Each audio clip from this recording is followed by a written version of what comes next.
sino que cumpla el propósito por el cual será enviada. Que tu palabra, Señor, nos limpie, nos exhorte, nos haga reflexionar, cambie nuestra mente y nuestro corazón para honra y gloria de tu nombre, en el precioso nombre de Cristo Jesús. Amén y amén. Dale más fuerte ese aplauso al Rey de Gloria. Wow. ¿Cuántos creen que la presencia de Dios está en este lugar? Abran sus Biblias así como están de pie, por favor, por reverencia a la palabra de Dios. En el libro de Mateo, capítulo 27, versículo 33. Los preteens tienen clase especial hoy. Para aquellos que son nuevos en nuestra iglesia, los preteens han salido de la iglesia y del ministerio de niños para comenzar a estar aquí en el santuario con los adultos. Pero para que el cambio no sea demasiado drástico, un domingo los tenemos aquí y un domingo tenemos una clase especial para preteens. El siguiente domingo están aquí, de tal manera que no dejen como venían acostumbrados, pero que comiencen a acostumbrarse y hacer la transición a mantenerse aquí con los adultos. Amén. Mateo, ¿qué les dije? 27, versículo 33. ¿Ya todo lo tienen? Dice así: para honrar al Padre, al Hijo y al Espíritu Santo. Mateo 27, versículo 33. Y cuando llegaron a un lugar llamado ¿qué? Gólgota, que significa lugar de la calavera, le dieron a beber vinagre mezclado con hiel, pero después de haberlo probado no quiso beberlo. Cuando lo hubieron crucificado, repartieron entre sí sus vestidos, echando suertes para que se cumpliese lo dicho por el profeta. Partieron entre sí mis vestidos y sobre mi ropa echaron suertes. Y sentados le guardaban allí. Y pusieron sobre su cabeza su causa escrita: este es Jesús, el Rey de los judíos. Entonces crucificaron con él a dos ladrones, uno a la derecha y otro a la izquierda. Y los que pasaban le injuriaban, meneando la cabeza y diciendo: tú que derribas el templo y en 3 días lo reedificas, sálvate a ti mismo. Si eres el Hijo de Dios, desciende de la cruz. De esta manera también los principales sacerdotes, escarneciéndole con los escribas y los fariseos y los ancianos, decían: a otros salvó, a sí mismo no se puede salvar. Si es el Rey de Israel, descienda ahora de la cruz y creeremos en él. Confió en Dios, líbrele ahora si le quiere, porque ha dicho: soy hijo de Dios. Lo mismo le injuriaban también los ladrones que estaban crucificados con él. Y desde la hora 6 hubo tinieblas sobre toda la tierra hasta la hora 9. Cerca de la hora 9 Jesús clamó a gran voz diciendo: Elí, Elí, lama sabactani. Esto es: Dios mío, ¿por qué me has desamparado? Algunos de los que estaban allí decían al oírlo: a Elías llama este. Y al instante, corriendo, uno de ellos tomó una esponja y le empapó de vinagre y poniéndola en una caña le dio a beber. Pero los otros decían: deja, veamos si viene Elías a librarle. Mas Jesús, habiendo otra vez clamado a gran voz, entregó el espíritu. Y he aquí, el velo del templo se rasgó ¿en qué? En dos. ¿De dónde a dónde? De arriba a abajo. Y la tierra tembló, y las rocas se partieron, y se abrieron los sepulcros, y muchos cuerpos de santos que habían dormido se levantaron. Y saliendo de los sepulcros después de la resurrección de él, vinieron a la santa ciudad y aparecieron a muchos. El centurión, diga conmigo, el centurión, y los que estaban con él guardando a Jesús, visto el terremoto y las cosas que habían sido hechas, temieron en gran manera y dijeron: verdaderamente este era el Hijo de Dios. Estaban allí muchas mujeres mirando de lejos, las cuales habían seguido a Jesús desde Galilea. ¿Cómo? Sirviéndole, entre las cuales estaba María, Magdalena, María la madre de Jacobo y José, y la madre de los hijos de Zebedeo. Que el Señor añada bendición a su bendita palabra. Puede sentarse dándole un fuerte aplauso al Señor, por favor. En la época de los padres de la iglesia, a partir del año 150 hasta el año 350 a 400, antes de que empezara la depravación de la iglesia al unir la iglesia con el Estado y hacer un Estado político religioso en el Imperio Romano, había terribles persecuciones para los cristianos. Emperador tras emperador estaban persiguiendo a los cristianos, acusándolos de que eran los causantes de la ira de los dioses. Cuando un dios pagano no contestaba a los sacrificios y a las ofrendas de la gente pagana, del pueblo romano, ellos le echaban la culpa a los cristianos. Y para poderlos matar y castigarlos, utilizaban el Coliseo romano o diferentes arenas para matarlos de diversas formas. Algunos de ellos los vestían con pieles de animales muertos y los echaban a las fieras, a los leones, para que los devoraban. Algunos otros los usaban como gladiadores para que en esos juegos del Coliseo fueran destruidos. Algunos otros les prendían fuego estando vivos. Algunos otros ponían a calentar ollas gigantes con aceite hirviendo, y una vez que el aceite estaba hirviendo, los echaban completamente vivos a esas ollas de aceite hirviendo. Algunos otros les cortaban la cabeza. El libro de Hebreos nos relata que en los profetas, algunos profetas, siervos de Dios, los aserraban y los partían por la mitad cuando se escondían en árboles huecos. Y todos ellos demostraban su fe por Jesucristo, aquel Jesucristo que murió y entregó su vida por ellos y resucitó al tercer día, haciendo una promesa: yo me voy y me adelanto, porque donde yo estoy, yo quiero que ustedes también estén, y voy a preparar un lugar especial para ustedes. Los santos hombres de Dios en la iglesia primitiva fueron muriendo uno a uno por causa de nunca negar su fe. Y en medio de esas matanzas en el Coliseo romano, a pesar de lo que estaba sucediendo, la gente comenzaba a reflexionar sobre la fe de los cristianos. Y muchos de los padres de la iglesia terminaron convirtiéndose, siendo espectadores de la fe, muerte, martirio de los santos hijos de Dios como cristianos. Sus conversiones eran: ¿cómo es posible que estos que se llaman cristianos sean tan leales a Jesús de tal manera que sean capaces de entregar su propia vida, y no de cualquier manera, sino aún el martirio, con las peores y más terribles muertes y persecuciones? Y la fe de ellos hizo que se convirtieran muchos. Para aquellos que toman nota, hoy quiero hablarles acerca del hombre que crucificó a Jesús. No sabemos absolutamente nada de él, solo sabemos que era un centurión. Diga conmigo: un centurión, un soldado romano que en su trabajo, en lo que él tenía que hacer, tenía que crucificar a Jesús juntamente con otros soldados, y tenía que guardar su tumba. De su vida no sabemos absolutamente nada. De su familia no sabemos absolutamente nada. Ni siquiera sabemos su nombre. Solamente sabemos de él algo que él reconoció en ese momento cuando Jesús estaba siendo crucificado, y que le hizo que cambiara su mentalidad, se arrepintiera de verdad y de corazón, y entregara su vida a Cristo, reconociendo que verdaderamente este era el Hijo del Dios viviente.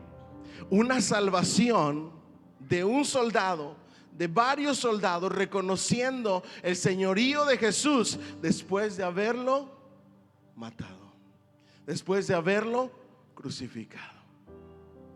pero era su trabajo, era lo que tenían que hacer, era la vida de ellos o la de la persona a la que tenían que cuidar. La ley romana decía que si un preso se les escapaba o lo dejaban medio muerto y resultaba que no murió y se escapaba, entonces la vida del que se había escapado la tenían que pagar los soldados que lo habían dejado escapar. En este mundo tendríamos muchas aflicciones, dice la palabra de Dios. Muchos de nosotros aún nos enfrentaríamos a la muerte, como hoy en día la iglesia subterránea, la iglesia oculta, en países donde es prohibido el cristianismo, y cuando los encuentran los matan. Hasta el día de hoy hay gente que está entregando su vida sabiendo que el que quiere tener la vida por causa de Cristo Jesús la va a perder, pero una vez que la pierdes tienes una vida eterna.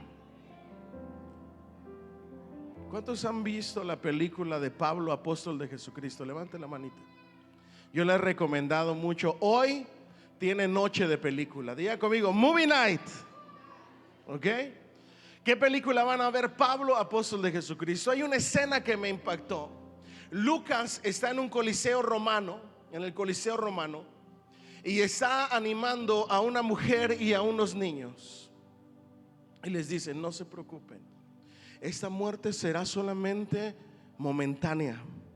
En un instante les van a quitar la vida, pero cuando les quiten la vida van a vivir para vida eterna, donde ya no habrá más llanto, más dolor, ni más tristeza. Esto es lo que Jesucristo nuestro Señor vino a comprar con su preciosa sangre, la salvación de cada uno de nosotros, y nos la dio como un regalo completamente para cada uno de nosotros que le acepte y que reconozca que verdaderamente este era el Hijo de Dios.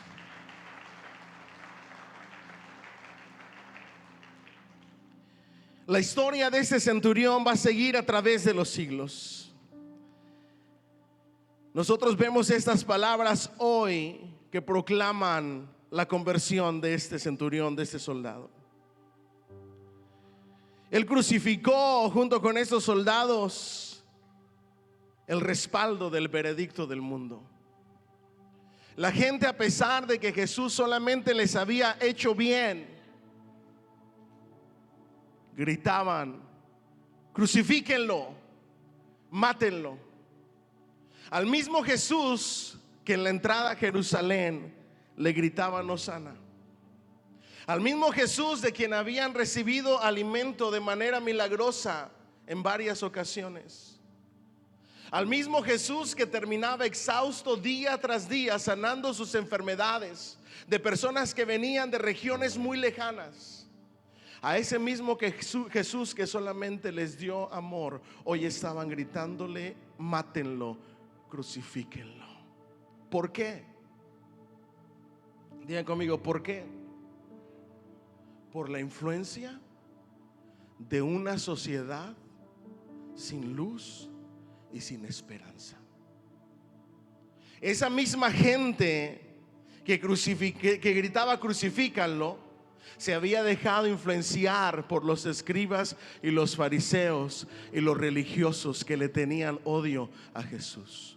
La pregunta que tenemos hoy para nosotros es: ¿cuánto nos está impactando la sociedad de hoy en día en su rechazo a Jesús? ¿Me siguen hasta aquí? Hoy la gente no quiere saber nada de Jesús y se ocultan detrás de la iglesia. Y nos dicen: es que las iglesias protestantes son unos ladrones. ¿Todos somos ladrones? No es bueno generalizar. Dios siempre tiene un remanente fiel. Es que en las iglesias cristianas evangélicas todos son unos hipócritas. ¿De verdad? Porque hipocresía es parte de la naturaleza caída del ser humano. Es que en esas iglesias les prohíben un montón de cosas. ¿Será de verdad que la iglesia prohíbe? ¿O la gente ha empezado a leer sus Biblias? Es que en esas iglesias son unos ignorantes. ¿Quién será más ignorante? ¿Aquel que se esmera por estudiar la palabra de Dios o aquel que opina sobre Dios sin conocerlo a través de la palabra? Porque la mayoría de personas que nos tachan de ignorante no han abierto sus Biblias, no la han leído, y si la han leído no la interpretan correctamente. La gente se excusa detrás de la iglesia sin darse cuenta, esta sociedad, que a quien están rechazando es a Jesús. Y la pregunta es: Jesús, ¿qué mal le ha hecho a la sociedad? Marcó un antes y un después, para bien, para salvación, para vida eterna y para cambiar sociedades completas y naciones completas a través de su palabra. ¿Cuántos lo creen y dicen amén? Y le dan un fuerte aplauso a ese Rey de Gloria.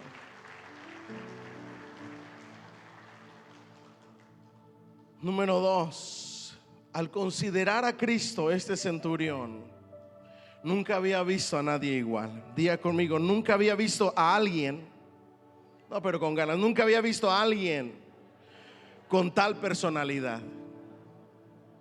¿Cuál era la personalidad de Jesús? ¿Cómo se imaginan ustedes a Jesús?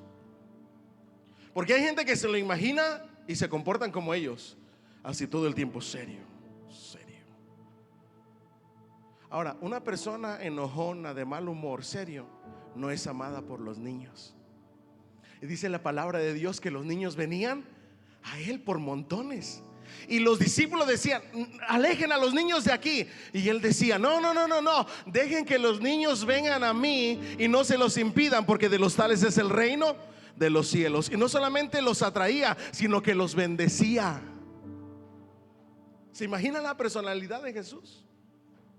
Yo cuando veo y estoy saludando a alguien y tiene niños chiquitos, yo soy muy cuidadoso porque me da una pena cuando lloran. Y cuando les hago trato de no hacer expresiones muy fuertes en la sonrisa, porque a veces me paso y qué pena, lo hice llorar. Pero a Jesús venían a él. Jesús era un Jesús que ponía apodos a sus discípulos. Imagínense su amistad con ellos. En una ocasión estaban enfrente de Samaria y le dicen al Señor Jesús: deberíamos hacer descender fuego del cielo y que consuma a toda esta gente. Él les enseña: ese no es el amor de Dios. Y les puso un sobrenombre: los hijos del trueno. ¿Ustedes se han puesto a pensar en la personalidad de Jesús? A la misma vez autoridad, pero lleno de amor. Nosotros deberíamos de aprender de la personalidad de Jesús, especialmente los hombres. Porque cuando llegamos a casa, la esposa tiene una lista de quejas de los niños y apenas vamos llegando, y nosotros llegamos bien contentos con una sonrisa, y tenemos que cambiar el semblante, porque no puedes llegar sonriendo con los hijos a disciplinarlos, ¿verdad? Y como ya te dieron la lista, tú vienes con un corazón lleno de amor y tienes que cambiar la mirada y fruncir el rostro para hablar con tus hijos y regañarlos por toda la lista que te dio la esposa. Por eso siempre los papás son los malos de la película en las familias. A nosotros nos toca ser los malos del cuento. Esposas, sean sabias, no den quejas cuando lleguen. Dejen que el esposo llegue feliz, contento, abrace a los hijos, los bese, los apapache, cene. Porque uno viene con hambre, tú lo recibes con un montón de quejas. Ya después de que cena, dejas que se le baje la comida, que vea su teléfono un ratito, que vea la tele un ratito, y entonces sí sueltas la lista. Ya el papá se tiene que levantar y tiene que ir. La personalidad de Jesús era una personalidad que disciplinaba, tenía autoridad, pero a la misma vez mostraba amor. No todo el tiempo estaba enojado, no todo el tiempo tenía que disciplinar, no todo el tiempo tenía que corregir, sino que también podía enseñar con amor, podía enseñar con el ejemplo. Por eso eran miles las personas que le seguían. Era una persona que cuando hablaba, sus enseñanzas y su personalidad y su autoridad era como nunca antes nadie había visto a nadie más enseñar.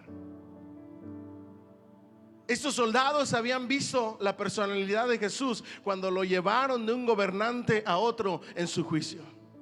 La escritura dice que en ningún momento abrió su boca. Guardó compostura aun cuando lo ridiculizaban y hablaban mal de él. Aun cuando trataban de avergonzarlo, ellos quedaron impactados por la personalidad de nuestro Señor Jesucristo. Un hombre lleno de amor, de gracia, de misericordia, con autoridad, con enseñanzas formidables, que sabía respetar, pero que también sabía darse a respetar. Un hombre en ocasiones serio y en otras ocasiones con mucho humor y haciendo bromas y sonriendo. Ese es el Jesús que nosotros tenemos. Y ese Jesús seguirá impactando a la sociedad de hoy en día cuando alguien se toma el tiempo de conocerlo a través de las páginas de las Escrituras. ¿Alguien puede decir amén? Yo no sé qué le provoca eso.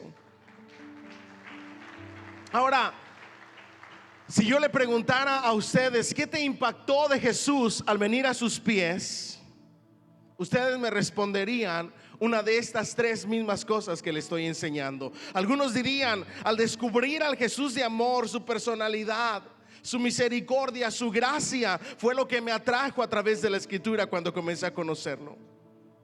La segunda cosa que este centurión vio fue el dolor que estuvo dispuesto a soportar por amor. Diga conmigo, el dolor que soportó por amor. ¿Cuántos están dispuestos a soportar por amor algún dolor? Qué bueno que no levantó la mano, porque si no terminamos como mentirosos. Cuando nosotros hicimos nuestro pacto matrimonial, nosotros dijimos: en las buenas y en las malas, en la pobreza y en la riqueza. Pero algunos entran en etapa de vacas flacas y ya la mujer quiere correr. Díganme, ay Señor. Diga conmigo, en la salud y en la enfermedad. Y cuando uno de los dos se enferma, el otro quiere correr y abandonar. Y no se diga si tuvo un accidente que resultó con alguna discapacidad. Pero el amor verdadero de Jesús para ti y para mí no es como el amor que nosotros damos como seres humanos. Es un verdadero amor que todo lo sufre y todo lo soporta, todo lo cree y todo lo espera.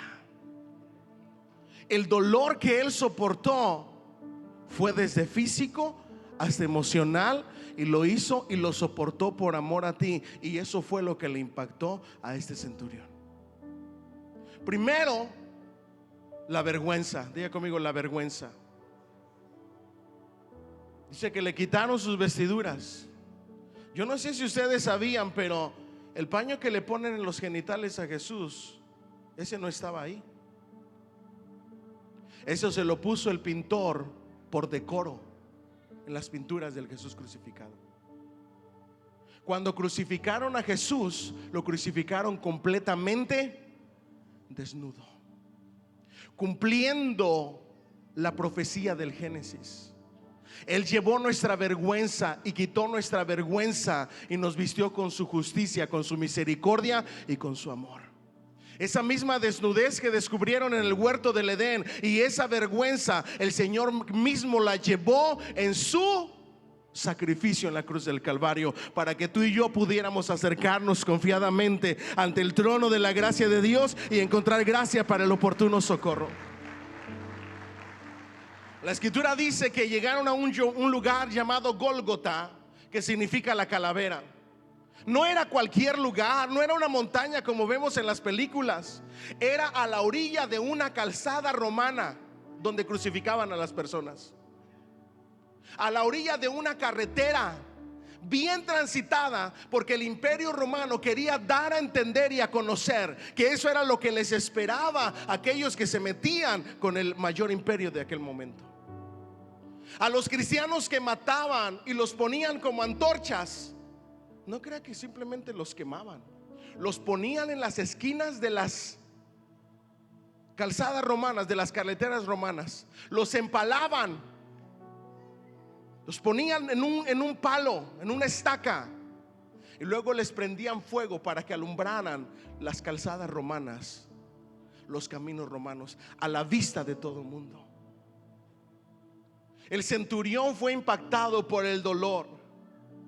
En su misericordia trataron de darle hiel mezclada con vinagre, que se convertía en una especie de anestesia. Pero el Señor no recibió ni siquiera la anestesia, porque quería sufrir todo el dolor del sacrificio para ser el Cordero de Dios que quita el pecado. El único Dios, el único mediador entre Dios y los hombres, el único camino, la única verdad y la única vida. Diga gloria a Dios, por favor. ¿A cuántos les ha impactado el dolor de Jesús?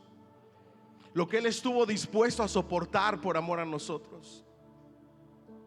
Le pusieron una corona de espinas con unas espinas de este tamaño.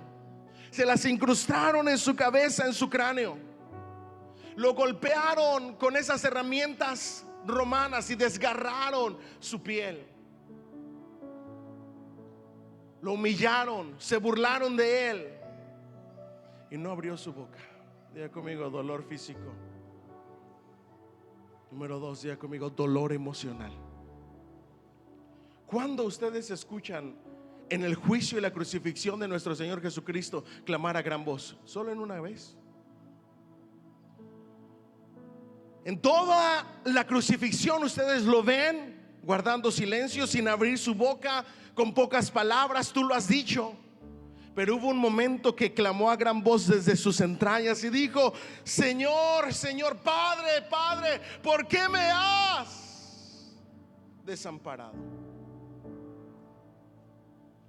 A los romanos, al soldado les impactó ese dolor emocional, porque su padre le abandonó de manera momentánea al llevar en sus espaldas, en su sacrificio, el pecado de la humanidad.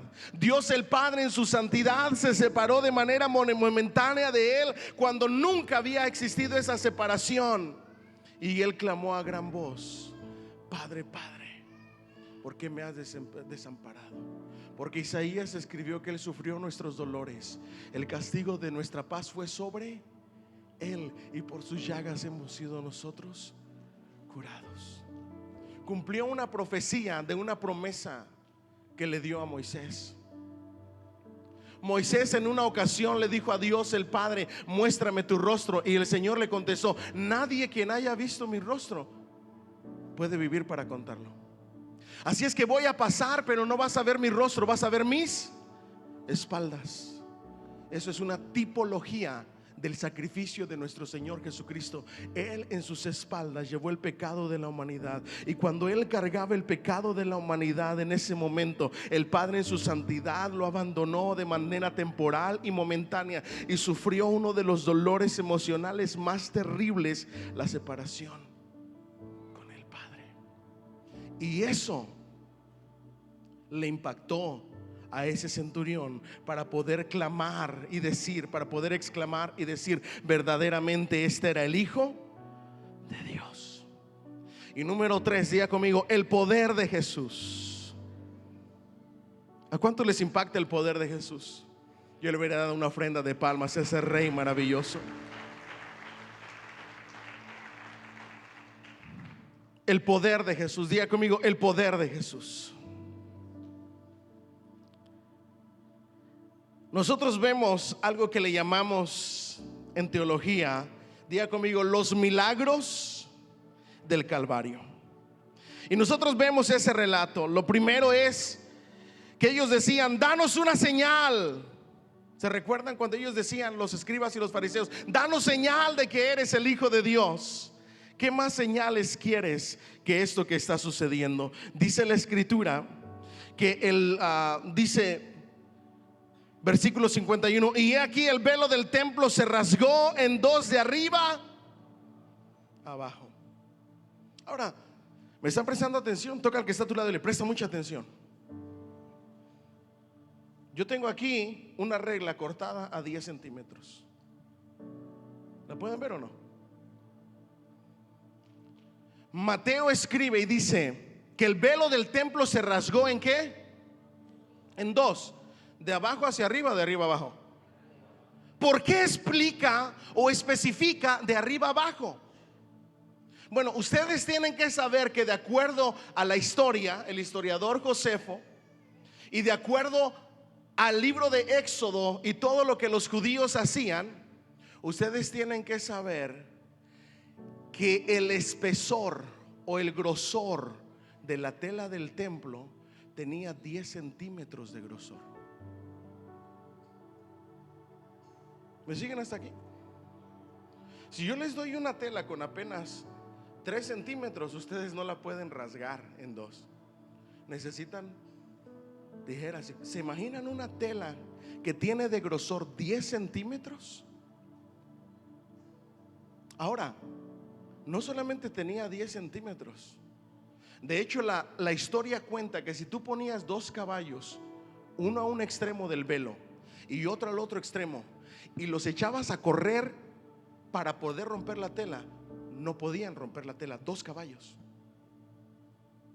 Era imposible rasgar la tela, y era más imposible todavía de arriba abajo, porque el templo de Salomón tenía una medida de 30 codos de alto, pero el templo de Herodes tenía una altura del velo de 40 codos de alto. ¿Cuántos codos? 40 codos de alto. Ellos vieron y supieron de todo esto, de los milagros del Calvario, y por eso dijeron: verdaderamente este era el Hijo de Dios. Yo le hubiera dado una ofrenda de palmas a ese Rey maravilloso. Ahora, la palabra o la raíz griega para rasgar es esquizo. Y es interesante ver que la única vez que nosotros vemos esta palabra griega es en Marcos 1:10, cuando dice la palabra que el cielo se abrió en dos. Es la misma palabra griega que se utiliza en la ruptura, cuando se rasgó el velo del templo. Y dice que vino una voz del cielo: tú eres mi Hijo amado, en quien yo tengo complacencia. ¿Me siguen hasta aquí? Ahora, eso quiere decir que el único quien pudo hacer esto era Dios. El único poder que podía hacer esto era el de Dios. ¿Cuántos dicen amén? Ahora, en Éxodo 26:31 sabemos que este velo originalmente era el velo que dividía el lugar santo del lugar santísimo. Ahí en el Antiguo Testamento era donde se guardaba el arca del pacto, que simbolizaba la presencia de Dios. ¿Están listos para el significado de este versículo?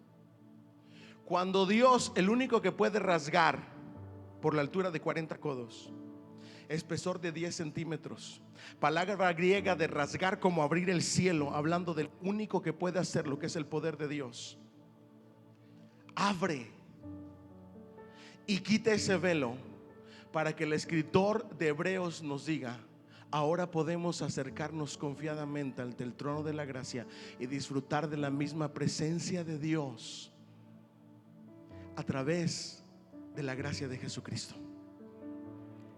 Ya no hay nada que nos separe de Dios.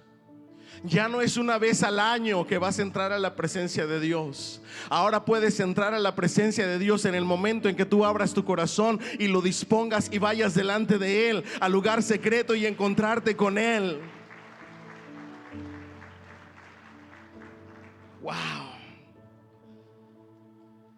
Ya no hay nada que separe al pecador de la presencia de Dios, porque ahora Cristo, nuestro abogado y nuestro intercesor, está ahí. Ya no es solamente el sumo sacerdote quien podía entrar a esa presencia y pedir perdón por los pecados del pueblo, sino que ahora puedes acercarte tú mismo confiadamente y pedir perdón cuando le fallas al Señor, y tener la certeza y la seguridad de que Él te perdona por su infinito amor. La destrucción del velo destruye absolutamente toda la liturgia del templo para mostrarnos y decirnos que al único a quien debemos de ver es aquel que destruye y derriba el templo y en 3 días lo reedifica. Es el cuerpo y la persona de nuestro Señor Jesucristo.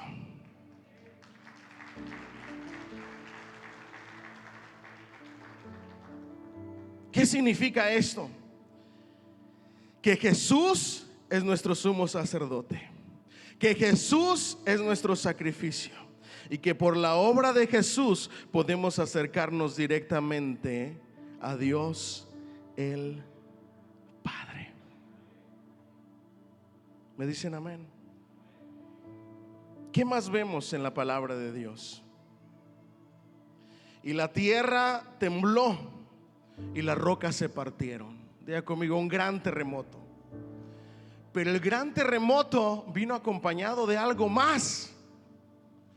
La tierra tembló, las piedras se separaron y los sepulcros se abrieron y los muertos resucitaron.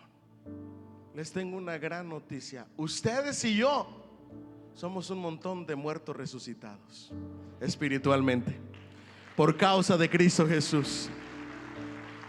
Voltea a la persona que está a tu lado y hazle así: ahora hueles a olor fragante,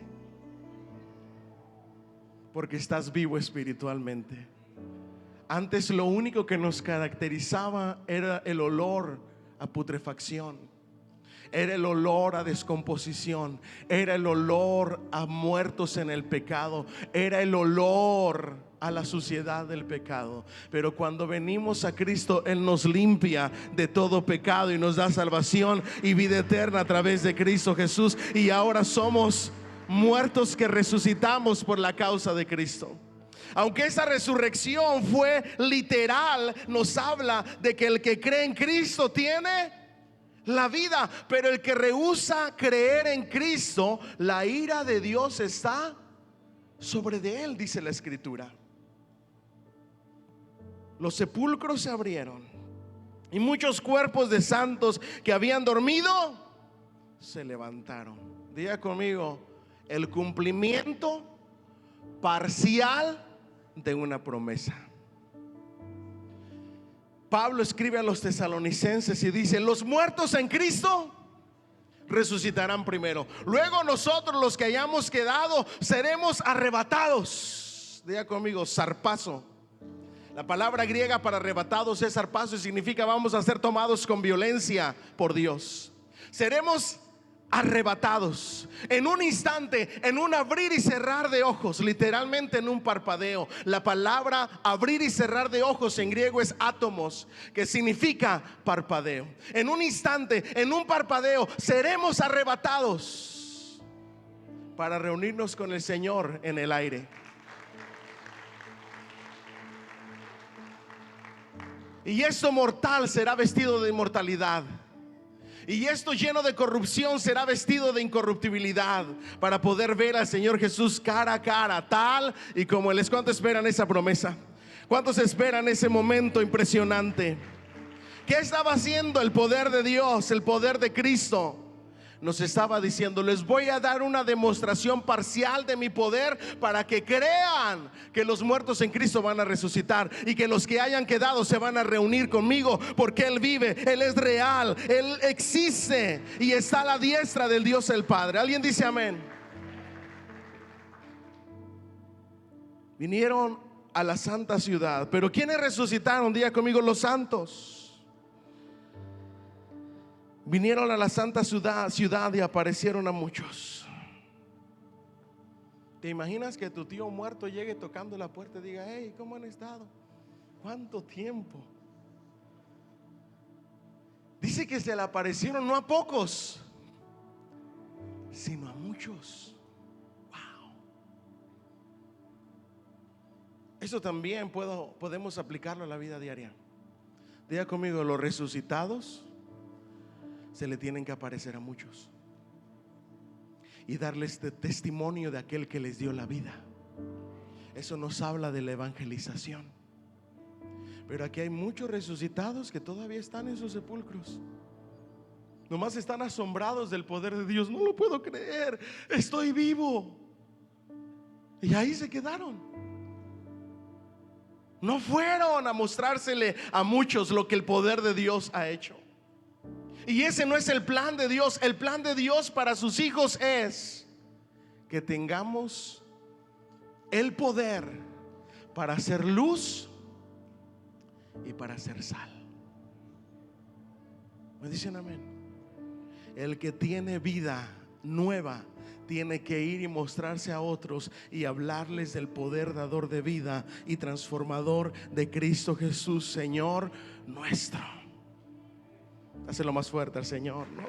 No tengas pena. Cuando le vas a aplaudir al Señor, no tengas pena. Tú apláudele con ganas. Tú no sabes cuántas personas necesitan de alguien que estuvo muerto y vino a la vida por causa de Cristo. Personas que no tienen esperanza. Personas que piensan en la muerte y en el suicidio casi todos los días. Personas que sus vidas son tan malas, y discúlpeme la palabra, tan miserables, que lo único que quieren es dejar de vivir. Personas que no saben que hay alguien que es dador de paz, una paz que sobrepasa todo entendimiento. En medio de las peores tormentas de la vida, Él es el dador de paz. ¿Cuántos han experimentado esa paz? Díganme amén. Él es el único que puede dar gozo y alegría que nadie más te puede dar y que nadie te puede quitar. Él es Jesús, el proveedor de todas las cosas, tu amparo, tu refugio, tu fortaleza, tu guianza. Él es el todo. Y Él dijo: ustedes son como el fruto de la vid. Yo soy el pámpano. ¿Y ustedes qué?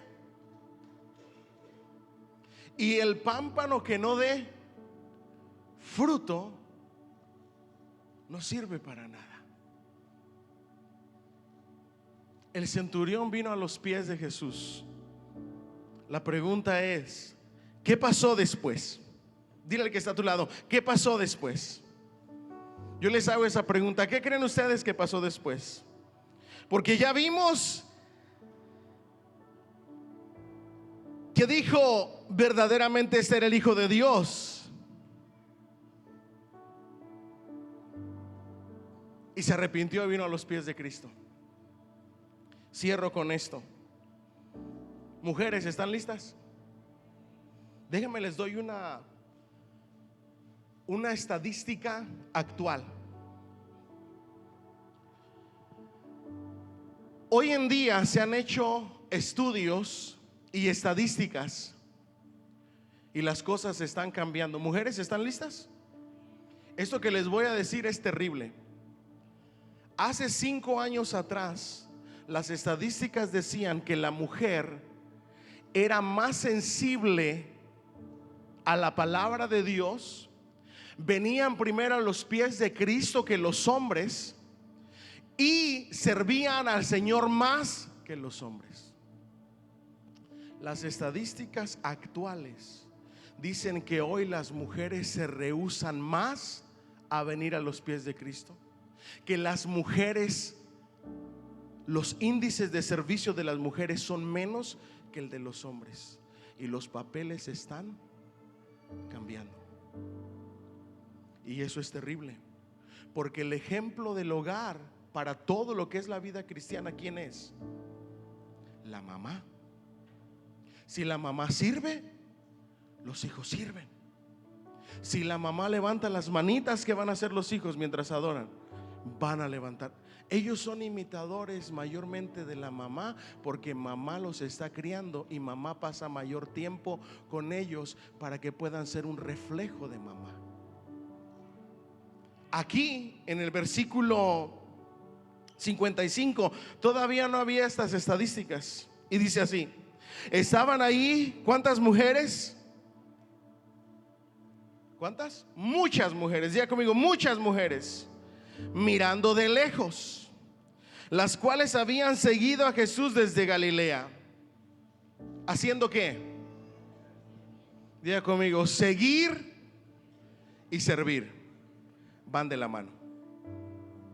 ¿Me dicen amén? Diga conmigo, seguir y servir van de la mano. Ese es el problema.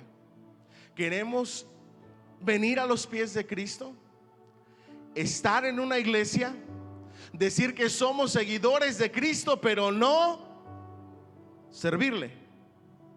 Y eso no es posible. El siguiente paso, que más que probable por el ejemplo de los cristianos de aquel entonces siguió el centurión, fueron tres. Este es el proceso que todos los convertidos del Nuevo Testamento en el libro de Hechos y en los escritos de las cartas de los apóstoles siguieron este mismo proceso de 3 pasos. Diga conmigo, seguir a Jesús. No, pero con ganas, yo aquí me estoy desgalillando y ustedes seguir con ganas, ¿ok? Otra vez, diga conmigo, seguir a Jesús. Eso. Primer paso, seguir a Jesús. Paso número 2, diga conmigo, servir a Jesús. Y paso número 3, testificar de Jesús. ¿Ustedes saben cómo llegó el evangelio a Samaria? No fue por Jesús, no fue por los discípulos, porque las relaciones que ellos tenían no eran muy buenas. Fue por causa del plan de Dios con una mujer samaritana. Los discípulos decían, vamos a rodear, y dice, no, es necesario pasar por ahí, porque va a haber una mujer samaritana que va a llevar el evangelio a toda esa región. Y todo el mundo conocido, a donde quiera que los cristianos caminaban y llegaban, iban hablando y predicando de Jesucristo el Salvador, el que se entregó en sacrificio y volverá nuevamente. Esa era su predicación. Ahora la pregunta es, ¿en qué paso estás tú? Y esta es mi conclusión y mi llamado a la acción. ¿Cuántos ya están siguiendo a Jesús? Miren lo que les estoy diciendo. Ustedes a Cristo el Señor siguen. No siguen al hermanito, a la hermana. Porque un día la hermanita va a llegar, ay, mi amor, ¿cómo estás, mi vida, mi reina? Y otro día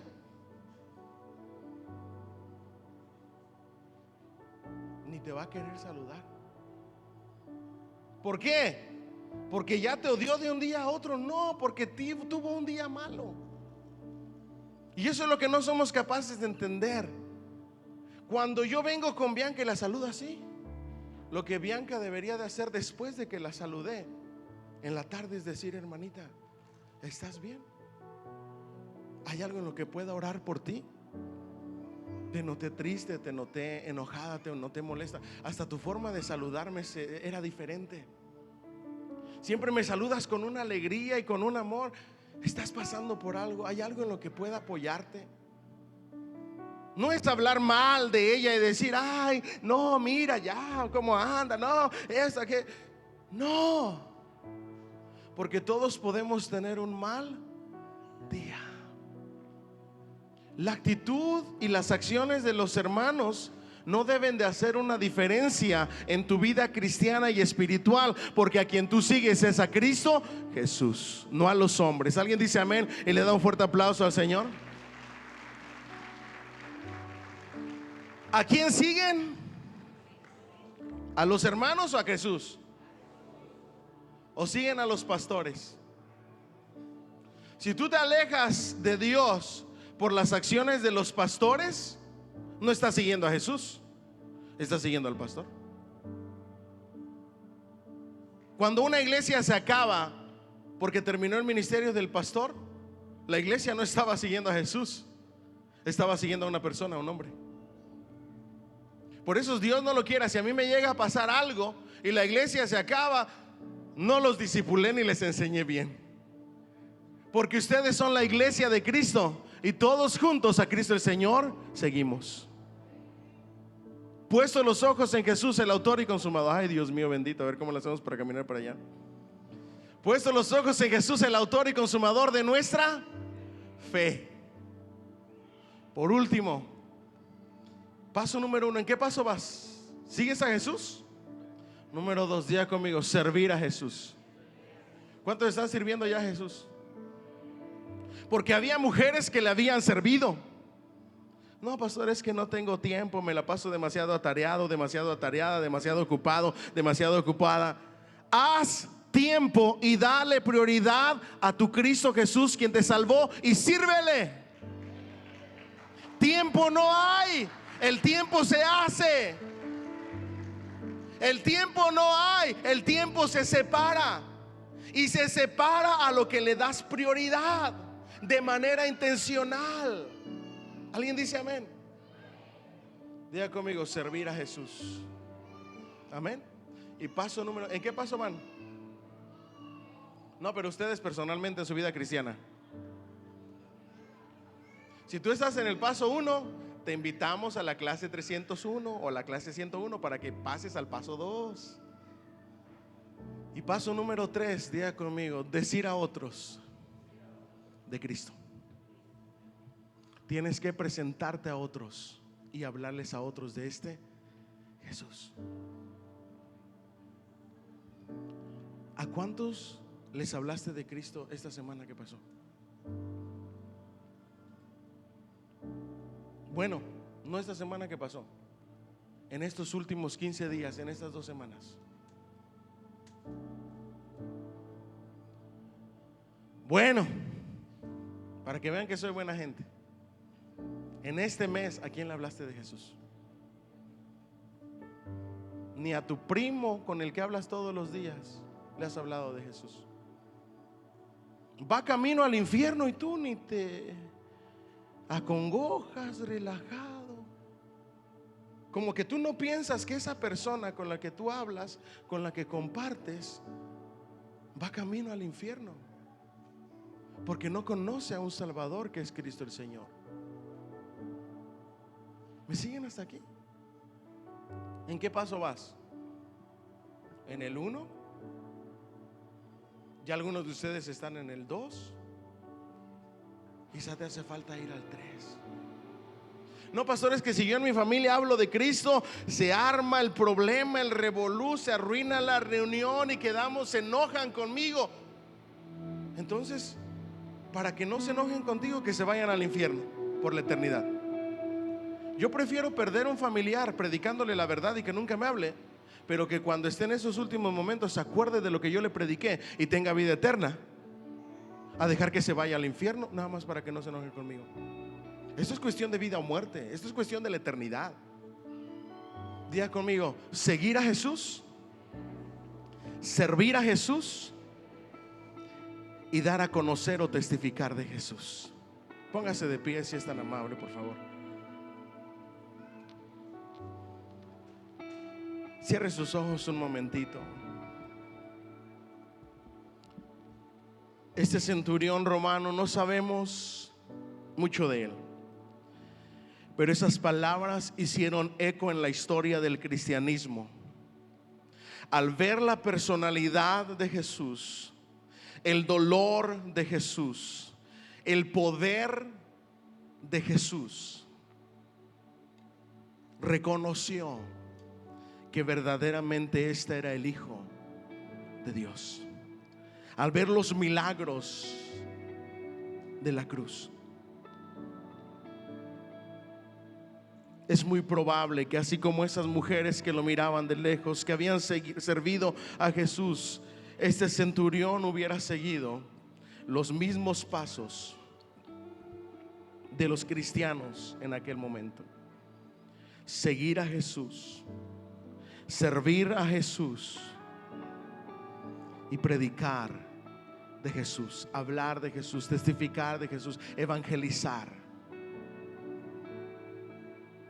Él reconoció que Él era el Hijo de Dios y le recibió como Señor y Salvador de su vida en aquel momento. Hoy quiero hacer un primer llamado. ¿Habrá alguien en este lugar que le quiera entregar su vida a Cristo? Que diga: pastor, yo ni siquiera voy en el primer paso, pero hoy entiendo que el poder de Dios rasgó el velo del templo para poderme acercar confiadamente a Jesús. Ven a Él tal y como estás. No esperes a cambiar o estar mejor. Ven a Él tal y como estás y Él se va a encargar del resto. ¿Habrá alguien que le quiera entregar su vida a Cristo? Que levante su manita hoy. ¿Habrá alguien en este lugar que quiera dar el primer paso y seguir a Jesús? ¿Habrá alguien? ¿Habrá alguien que le quiera decir: Señor Jesús, yo quiero seguirte? O reconozco tu personalidad, tu poder, tus milagros y quiero seguirte. ¿Habrá alguien aquí que le quiera entregar su vida a Cristo? Que levante su manita. Si no lo hay, quiero hacer un segundo llamado. ¿Habrá alguien que se quiera comprometer a caminar en estos 3 pasos y que diga: pastor, yo ya soy seguidor de Cristo, pero ahora quiero involucrarme en servirle? Quiero ser un servidor, una servidora de la iglesia. Acércate conmigo. Vamos a conversar sobre este próximo paso que vas a dar, que es el paso que Jesús espera para ti. Pero quizá hoy te quieres comprometer también, si ya estás sirviendo, al tercer paso, que es evangelizar, hablar a otros de Jesús. Pon tu mano en el corazón si tú te quieres comprometer con estas 3 cosas y dile así al Señor: Señor, te entrego mi vida, te entrego mi corazón. Ayúdame, dame poder y dominio propio para poder vivir en estos 3 pasos. Quiero seguirte, servirte y siempre testificar de ti. Soy un muerto que resucitó y quiero presentarme a otros y darles testimonio del poder de Cristo Jesús en mi vida, para honra y gloria de tu nombre. Amén y amén. Denle un fuerte aplauso al Señor, por favor. All right. No se vaya. Vamos a ir a los bautizos. Ya se cortó el agua un poquito. Entra por la puerta de enfrente. Lo sugiere